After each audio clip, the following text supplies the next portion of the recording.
Hey guys, it's Thursday, and you won't believe what just happened to me. I recorded this really long video. I think it was like probably going on 15 minutes, and then I found out that I can only record 10 minutes on quick capture, so I lost the last 5, so I decided to completely redo my video. So you're getting the abridged version tonight. But you are getting it tonight, Thursday. It is still Thursday on the East Coast. It is Thursday in America. Because I, unlike Tamaki, am on top of things this week. Yeah, and since Tamaki didn't give me any kind of like theme or anything for this week, I'm just gonna talk about my life and then maybe about some other things if I have time. So my life. 1, I'm done with exams. Yes. I had my Spanish exam this morning, and it wasn't that bad. I mean, like, I didn't study at all for it. It was just an old AP exam. I'm in AP Spanish literature, so yeah, the poetry analysis essay kind of like it was okay.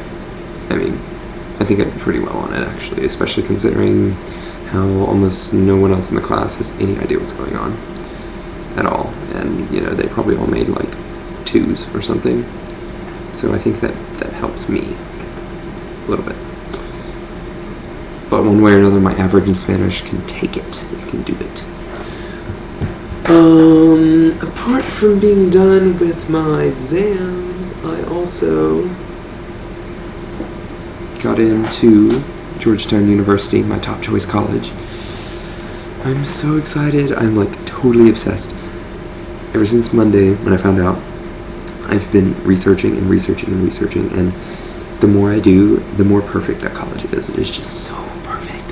Oh. Okay, I researched dorms today. It's really weird, but yeah, I'm really pumped about that. Yeah, tomorrow actually I'm going out to eat with some friends to celebrate.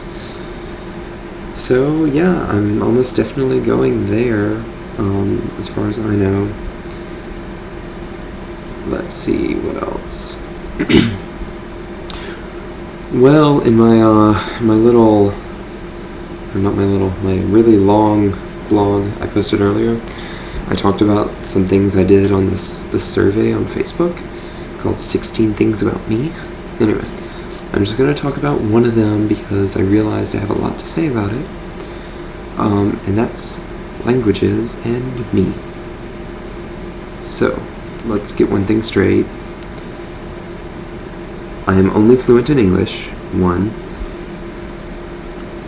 and 2, I am nowhere near fluency in any other language, and that includes the 3 languages I study the most. It's French, Spanish, and Japanese. I study French and Spanish at school, and I'm in AP level language classes, but Spanish we never speak in because it's a literature class. We read Spanish poetry and books, and that doesn't help our speaking ability or anything, or our like listening comprehension.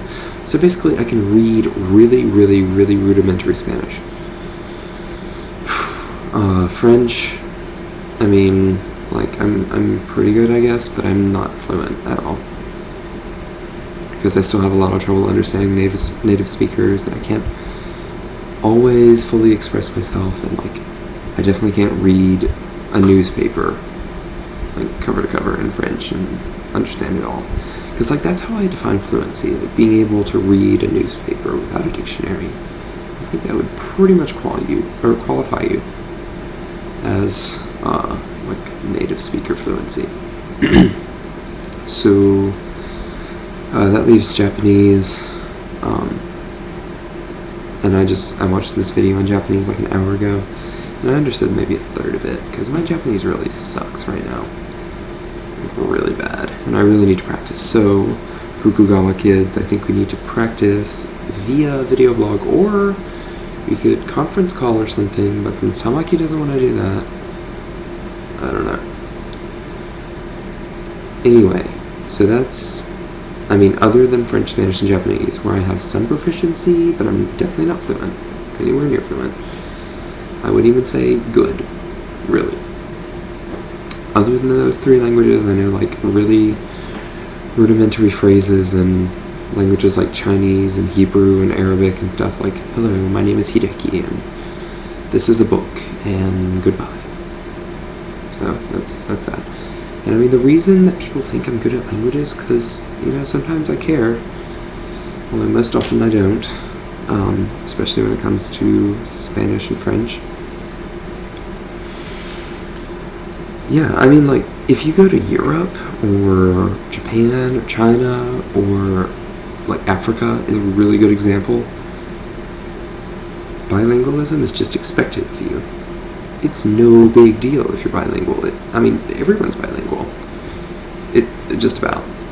Especially in Africa. Like, I'm thinking in Africa, in Niger, for example. This past summer, I studied Hausa, which is spoken by this one ethnic group in Niger, the south of Niger. And the Hausa people speak the Hausa language, but a lot of them also speak French because Niger used to be a French colony. I guess the same thing in, like, South Africa. Maybe the, is it the Zulu people? Are the Zulus in South Africa? I'm not sure.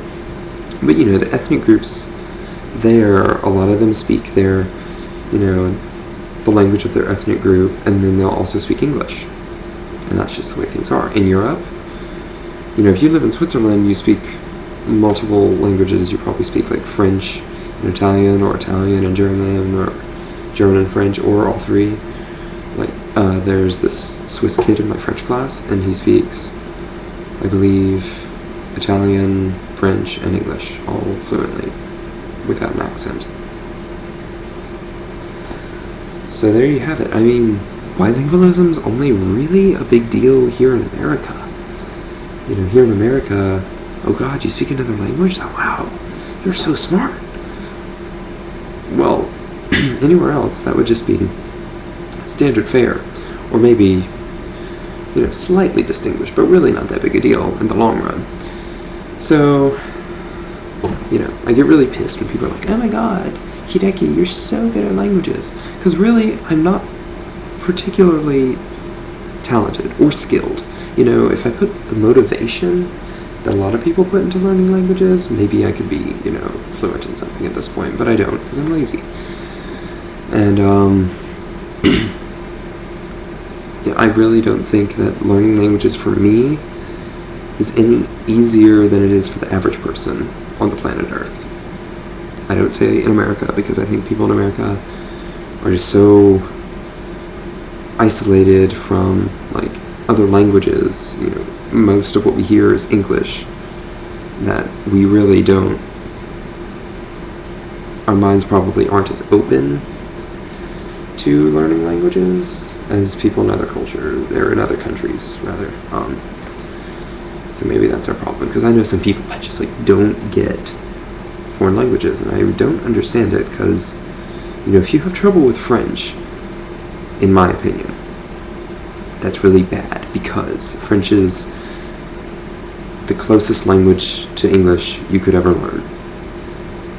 And if you think French is hard, oh my God, you would never, ever, ever, ever survive Japanese or Chinese, or, if this were actually, like, a commonly taught language, like, Aleut, Native American languages, those would just make your mind explode. Nuclear explosion out of your head. Because if you can't comprehend French, there are languages so unspeakably different from French and English that they would make you think French and English are virtually the same. So that's my spiel. I get a lot of this, oh, you're so good at languages, oh, Hideki, you have your languages, and I'm sick of hearing it, because, okay, so I care about languages, I think they're cool.